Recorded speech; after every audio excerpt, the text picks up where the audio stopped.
Namaste, Shubha Sandhya.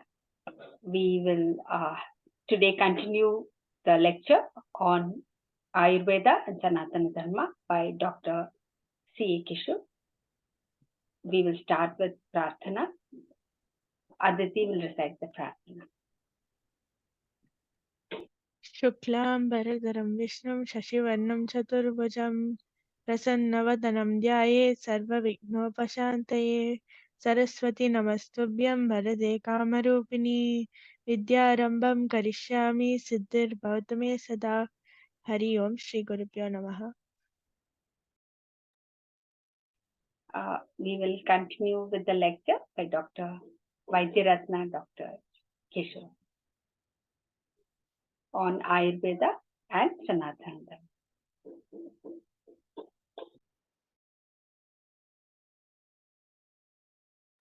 Doctor, over to you.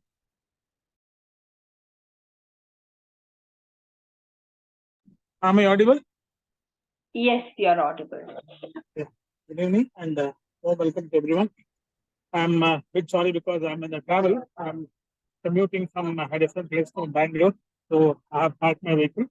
I'm very sorry if there is any disturbance, and feel free to remind me to repeat whatever I have spelled out so that I can be repeating the same thing once again if need be. Am I clear? There is some disturbance in your voice, in the audio. It's sort of is it better now? Yeah, it's better now. Okay.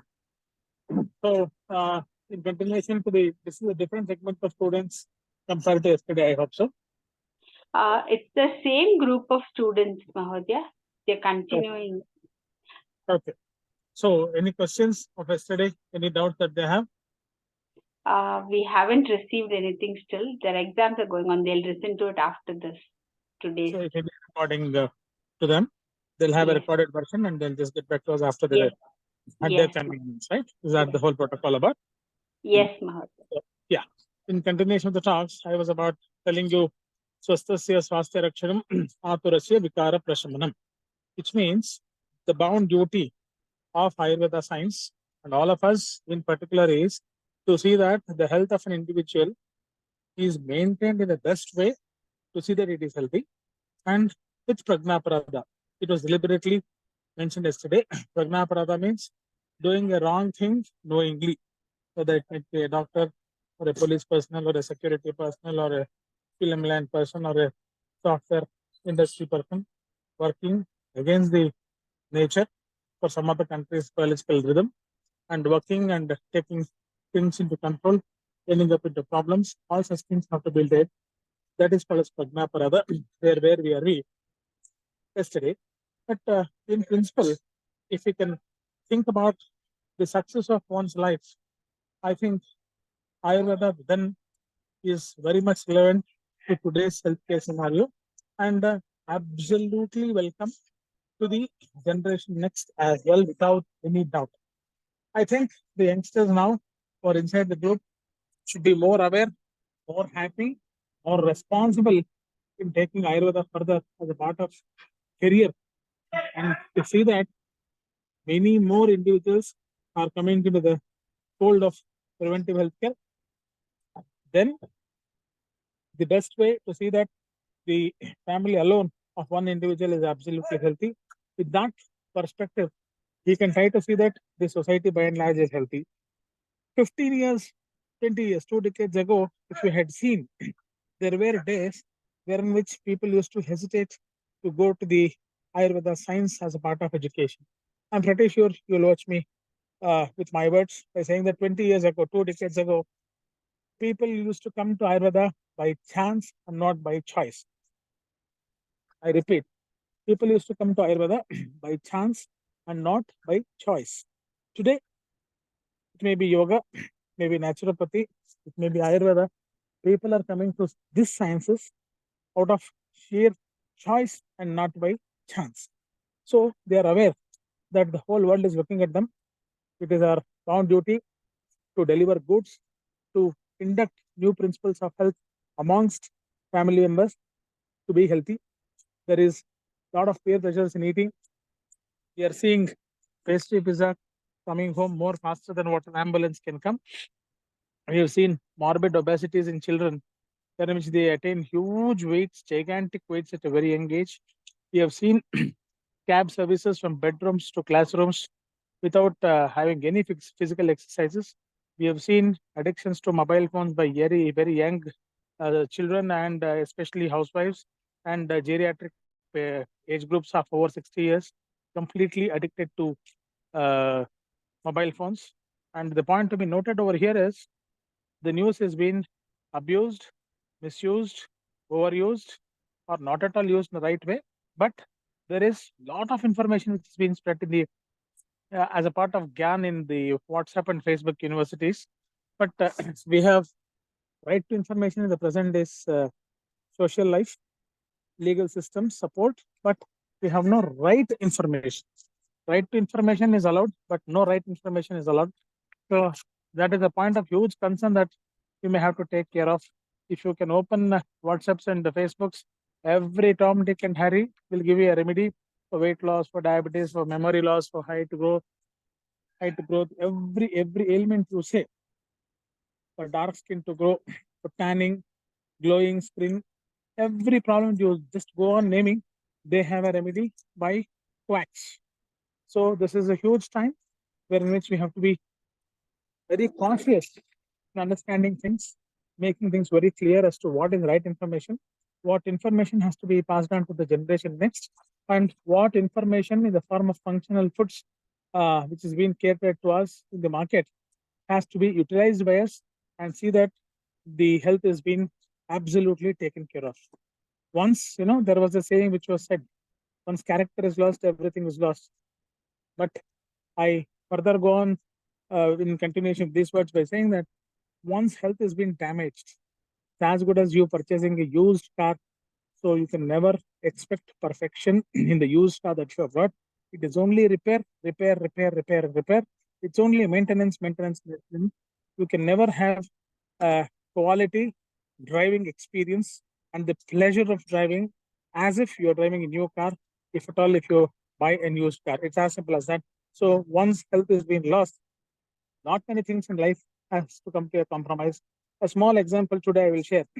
Diabetes, once known as a rich man's disease, once known as a person with lethargy would get this, once known for a person of age, at least 50 plus would get this problem. Today, lot many conditions are leading to complications of diabetes, and it's very easy for the doctors to say that every ailment we fix a prefix of diabetic. He has an eye problem, we say it is diabetic retinopathy. He has a nerve problem, we say it is a diabetic neuropathy. He has a heart problem, we always very easily escape by saying that we physicians that it is cardiomyopathy because of diabetes. It is diabetic cardiomyopathy. And erectile dysfunction is one of the leading problems in young males that I am seeing as a physician for 2.5 decades, that they marry at a very young age, which is seldom seen. They marry at the age of 30, 35 years because they have to attain one status in the society by which they would have got the history of diabetes for 10, 15 years, which has not been noticed for the first 5 years and neglected for the next 5 years. And next 5 years, that is the last 5 years of those 15 years, they expect magical remedies. And with this, things won't change. Complications would have started. It would have manifested in different parts of the body, leading into problems. I've seen people losing their eyes. When erectile dysfunction is there, they will not have a family life. Relatively, husband and wife problems will start at a small run in the initial way. Then it turns out to be a personal problem, turns out to be a family problem, turns out to be a social problem, turns out to be a religious problem, lot many problems in the days to come. So, Dharma Rakshati Rakshitaha is what has been said with the Sanaatana Dharma people. You take care of Dharma, Dharma will take care of you. It's as simple as that. If you can take care of health in the first 30 years of your life, first 25 years of your life, I'm pretty sure that the next 25 years, because most of us, as of today, if you are around 35 to 40 years, we will be hardly alive for hardly 20 years, max.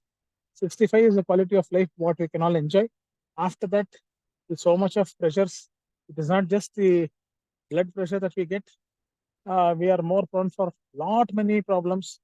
Just to remind you and aware you, there was only one cancer hospital in Bangalore. So there are 56 cancer hospitals in 78 pin codes of Bangalore. It's as simple as that. So people will not start any corporate hospital for the sake of passion. They started as a part of business because treatment is very expensive. What is to be given free by the governing authorities, especially in a huge population like India, is that one is healthcare, the second one is education. Unfortunately, India, as of now, as of today, I hope things will change in the due course of time. But as of today, health and education is pretty expensive.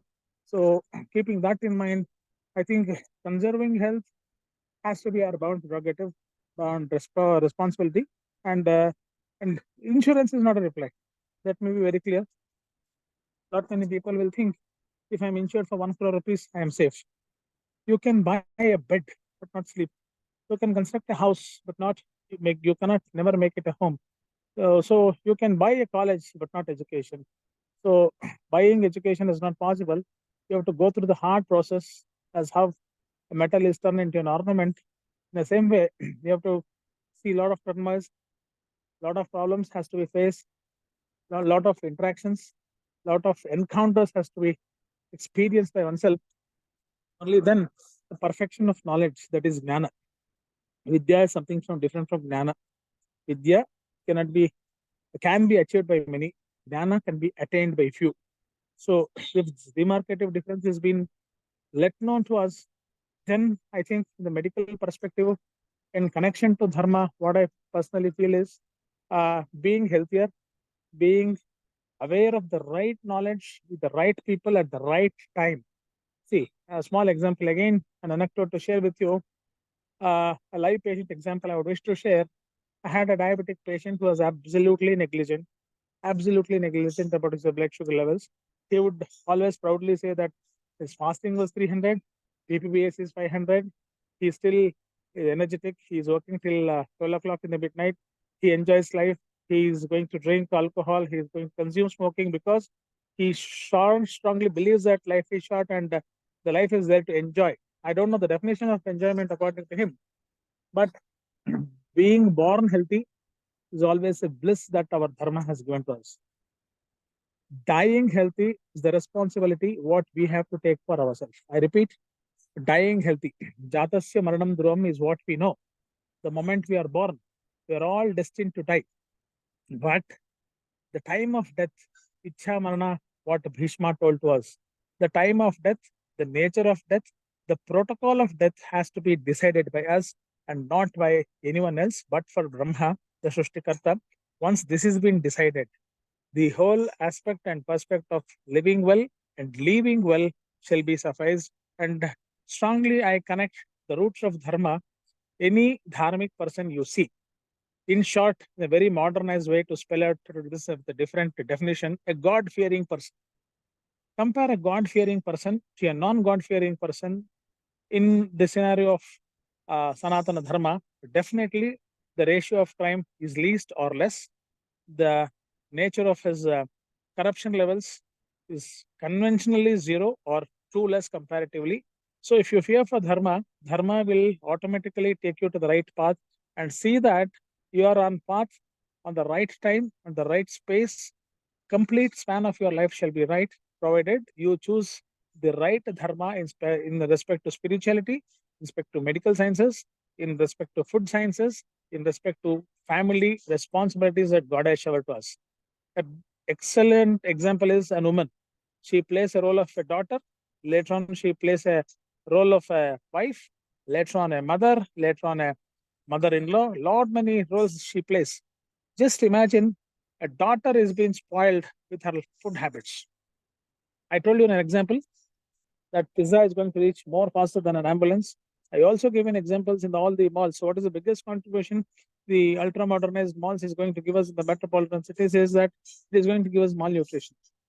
We've seen all obese children. We used to see dharmic people once upon a time, they're always skeleton built. We used to correlate all our dharmic people to children in Somalia by saying that they were undernourished. See the situation today in 2024.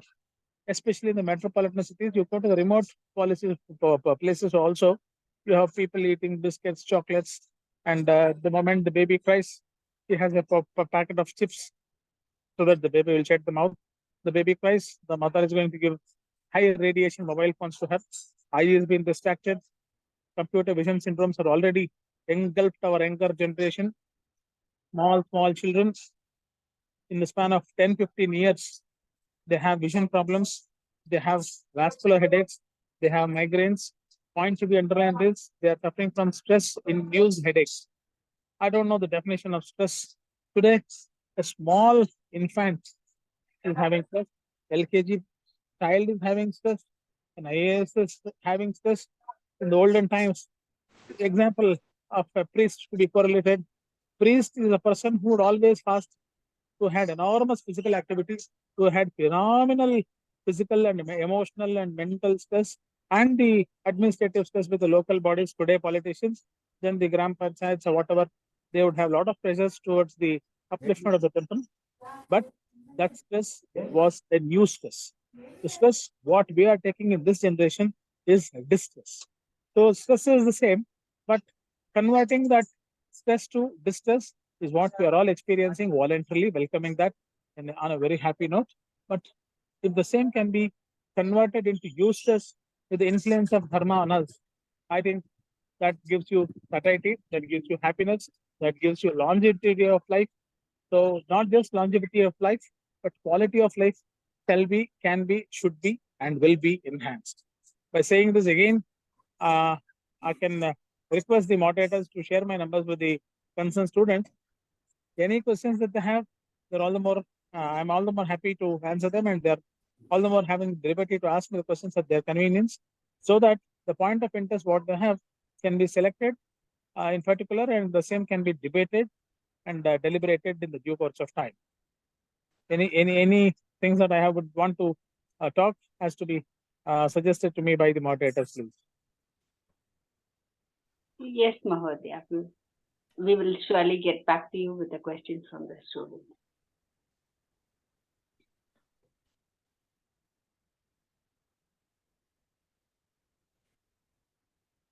Anything else? Yeah, it is a very good thing that you said, from distress and stress. And You stress and distress, yeah. Yeah, it's a very keen observation. And the other thing about the WhatsApp universities, and everybody talks about social media.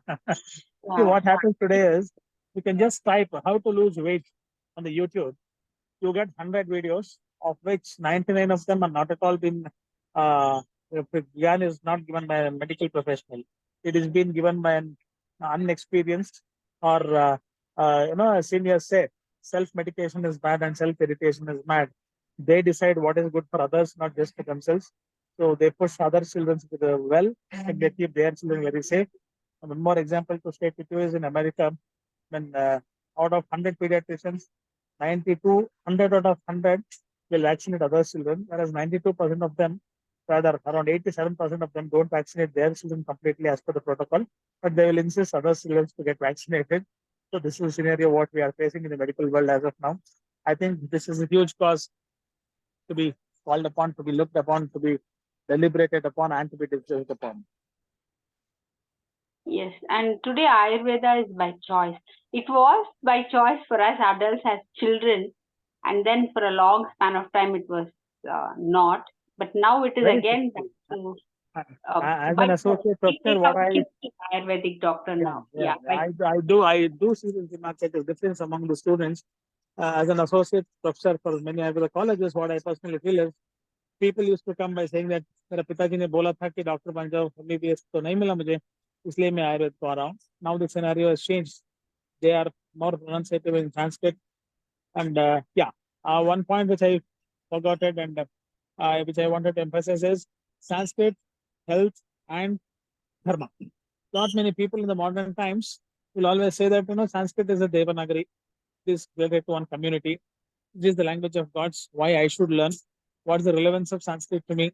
Knowing and understanding the knowledge with the known language of mind It may be Telugu, it may be Kannada, it may be English, it may be Hindi is much more better than me learning Sanskrit is what many of the new generation people will think. Dhi, Dhriti and Smriti. Three entities, that is retention, recognition and reproduction are three entities which can deeply enhance your memory is with only Sanskrit language. Today, NASA has proved, computer in a higher level has proved that the accumulation of data is much more safer, much more faster, much more long lasting in Sanskrit when compared to any other languages. So I am not supporting Sanskrit just only for the reason of technology, database and support, but Sanskrit as a language with 5,000 years plus history, you can learn that, you can memorize that. I'll give you a small example for that because giving an example will make you understand things better. You always would have learned Karagre Vasate Lakshmi Karamadhya Saraswati.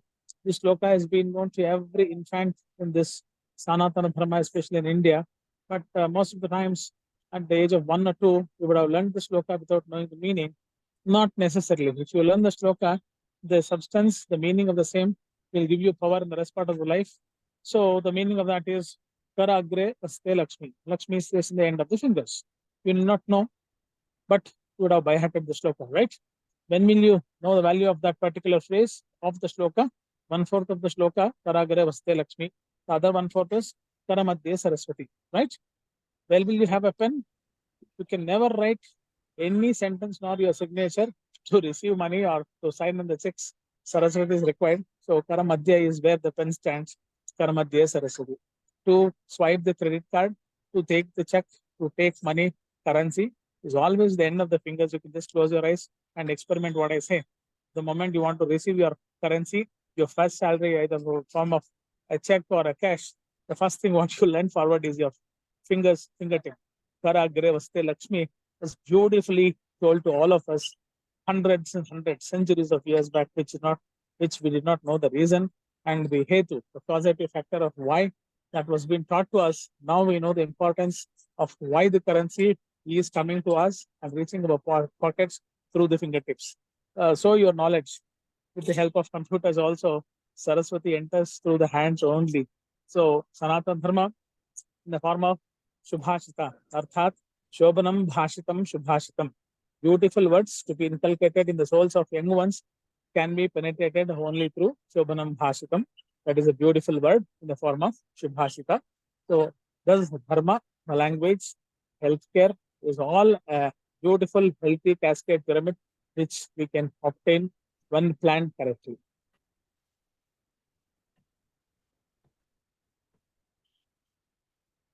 Yeah, Saugandhika madam.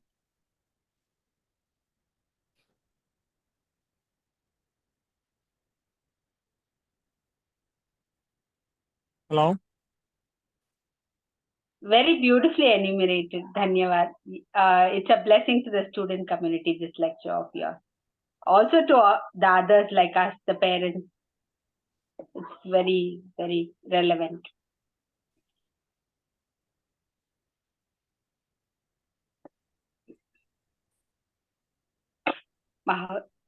Mahodaya, would you want to speak some more? We have another 4 more minutes. Or any point that you would want me to emphasize on, I'll all the more be happy to speak to you on that. Yes. About you were talking about obesity and inactivity amongst the youngsters. Yeah. I will. That is a point of discussion. I was thinking about the consent of time, so I did not. See, when it comes to the dharmic activities, it may be a male child or a female child, and always start. I would wish to start from the infancy. The people who used to do the dharmic pujas, it may be a simple Sandhya Vandana. They would fast on the relevant religious days. They would see auspicious times before starting anything. They would not do any good work on the time of eclipse, for an example, per se. Nakale vidyut stanite bhokamte rahu darsane. This is the phrase what Ayurveda says. Nakale vidyut stanite. When the current goes, eclipse is there in the Rahu Kalam, good things, auspicious things is not to be done. To have an conception done in the time of Rahu Kala, see the quality of health of a newborn child. In a very short span of 9 months, you will get to know that you are having a very unhealthy child because of the presence of eclipse. This is one of the things today. Science will always watch the tradition in the days to come. there was a huge mask between the science and understanding of dharma in the scientific way. Now that cloud has been cleared and the passing cloud has been gone, so it is slightly correlatable. That's the reason I always say BAMS is not just Bachelor of Ayurveda Medicine and Surgery. It has to be, and it is as of now, bridge between Ayurveda and modern science. When it comes to obesity, a small child would put the water in front of the house, see that the house has been disinfected by using a Gomutra or a Gomaya. Today, we tell the maid servant to put a Dettol or a Savlon in front of the house as a part of antimicrobial things, and see the COVID situations. No dharmic person was completely involved and experienced death because of COVID, because his pranayama prakriya, what he used to do during Sandhana Vandana, would prompt him to breathe properly, would prompt him to see that the micro and macro organisms during the inhalation and exhalation was perfect. The Achmana Prakriya, like he would fast for 8 to 10 hours. Today, any great leader will fast. Breaking the fast, another politician will go with a cup of juice or water. He will not take him a kaju katli and see that the fasting has been ended by him. Why? Because before starting any food, some amount of water has to be engulfed. Only then the peristalsis movement will be triggered. The Achmana concept of having 6 to 10 drops of water, this would prompt the esophagus gut to activate to receive all sorts of foods in the due course of the schedule. That's the reason why a simple Achmana was being done. And the Sahapankti Bhojana, most important, we have seen the Darshini style of fast eating. There's a lot of fast eating, relatively fast diseases as of now. And if you can see any traditional temple food which is being served, irrespective of the caste and community in India, they would wait for the last person's plate to be filled. Once his plate was being filled, only then the first person would eat. So it very clearly means that Sahana Bhavatu, Sahana Bhunaktu, Sarve Santu Niramayaha, Sarve Havinas Sukino Bhavantu. Everyone has to be healthy, everyone has to be disease free, everyone has to be tranquilly happy. This is the logic what the Sanaatana Dharma would preach us. And we understood the concept in a very excellently acceptable way. I think India would have been a Vishwaguru 20, 30 years back for sure. And now, longer the belt, lesser the life is what we know. Today, students are not at all into any physical activities. They are only into education. They are hyper educated.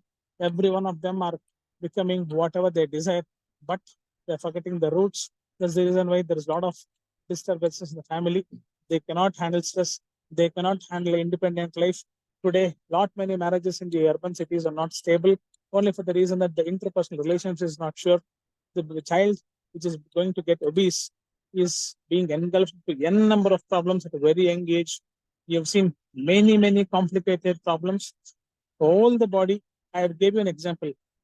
15 years back, grandfather used to get the child. Today, the grandchild gets the grandfather to the hospital for a intensive care unit.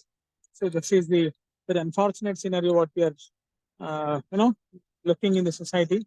I think this is definitely be addressed upon once we have this logic of bringing up children the right way at the right time by the right people. We will be responsible in producing a very healthy product to the generation. Dhanyavad, Guruji. I have one question. You talked about Achamaniyam and that we use the water around the food. The men do it. What is the equivalent for women? Because we don't. No. The women also, see, we dharmically be fast for many reasons. It may be for an Ekadasi, it may be for a Dwadasi, it may be for a Shivaratri, it may be for a Sankashtahara Chaturthi, it may be for any number of reasons and causes. Indian women will fast more than what a man will fast usually. And during the breaking of the fast, the Naivedyam, what you do is nothing but creating a specific place. Creating a specific place, put a little akshata on the floor and see that the place is disinfected with a tulsi or neem leaves. Only then we place the food. And even a woman, a mother or a sister or a daughter in the house is supposed to have a little bit of liquids, only then to have the solid foods. So that is equally correlated to the woman also. In all the perspectives, in the process of Sahabhavana, it has been done. And you have seen all the religious places, they will give you 3 spoons of tirtham before you start your food. You go to any matams in a renowned traditional aesthetic place, they will give you tirtham. The tirtham has to go after 1 minute. Your ghee is being served, and I have a different perspective of explaining the ghee as to how it works as a lubricant, how it works as a rejuvenative, how it relaxes the joints, and how it works as a anti-menopausal blues for the men, multiple things like that. So, dharmic perspective of food is 100% acceptable beyond doubt. That is a responsible reply for the future. Dhanyavad. That was very, very enlightening. Dhanyavad, Guru. Thank you. We will collect the questions from the students and we will send it across to you. Sure. For today, we will close the lecture with Shanti Mantra from Aditi. Thank you. Aditi. Sarve bhavantu sukhinah, sarve santu niramayah, sarve bhadrani pashyantu, ma kasyid dukkha bhag bhavet. Om Shanti Shanti Shanti. Dhanyavad. Dhanyavad, Aditi. Dhanyavad, Aditi. Dhanyavad, Guruji. Pranam. We will close the lecture for today. We will send you the questions, Mahodaya. I will stop the recording now. After the national anthem, Aditi, can you please recite national anthem? Janagana mana dinayaka jaya he Bharat bhagya vidata Punjab Sindhu Gujarat Maratha Davida Utkala Banga Vindhya Himachala Yamuna Ganga Uchchala Jaladi Taranga Tava Shubha Name Jage तब शुभ आशीष मांगे गाहे तब जय दाता जनगण मंगलदायक जय हे भारत भाग्य विधाता जय हे जय हे जय हे जय जय जय जय हे जय हिंद. Dhanyavad.